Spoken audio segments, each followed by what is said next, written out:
Remember the days when buying a game meant you owned it? When you could pop a disc into a console and it was yours to play forever? Those days feel like a distant memory now. Today, the way we buy, play, and experience video games has drastically changed. And in many ways, we don't own the games anymore. So what happened? It's Internet Passport, and welcome back to the channel. Remember to subscribe to the channel, hit the like button. Now let's take a closer look.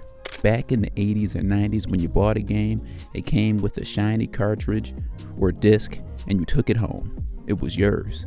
No strings attached. You didn't need to connect to online to play, and once you owned the physical copy, it was all, for intensive purposes, yours to keep, trade, or resell. But that's not the case anymore.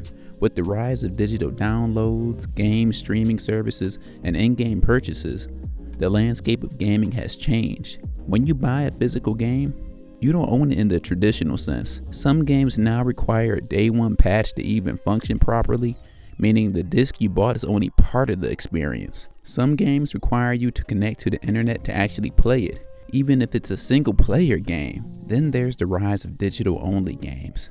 When you buy a game digitally, you're actually buying, in some cases, a license to play it, and not the game itself. This means if the servers ever go down or the publisher decides to revoke your license, then that's it. You lose access to that game. Digital storefronts like Steam, PlayStation Store, Xbox Live have cultivated an ecosystem where the game isn't really yours.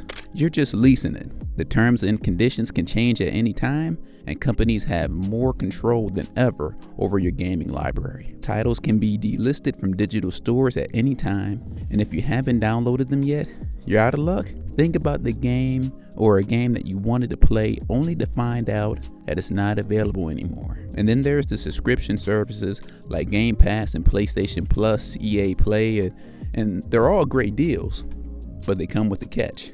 Sure, you get access to hundreds of games for a low monthly fee, but when you cancel your subscription, you lose access to those games. They're not yours anymore. But it's not just about what you buy.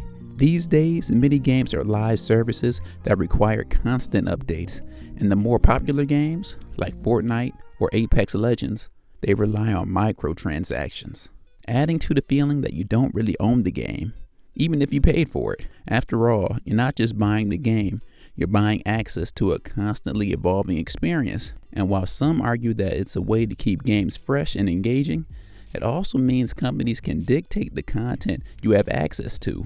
But it's also true that no one is making you spend the money that's in your pocket. Now let's be real. There's something magical about owning a game, popping it into your gaming system and just playing. No updates, no subscription fees. You have complete control. There's something we lost with the digital-only releases and online-dependent games. Does that mean we're stuck in the future where gaming is all about renting and subscribing?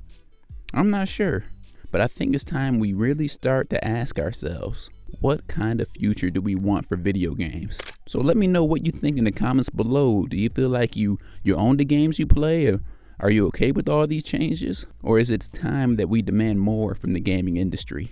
Drop your thoughts in the comment below. Now, this isn't goodbye, so like, comment, and subscribe. Peace.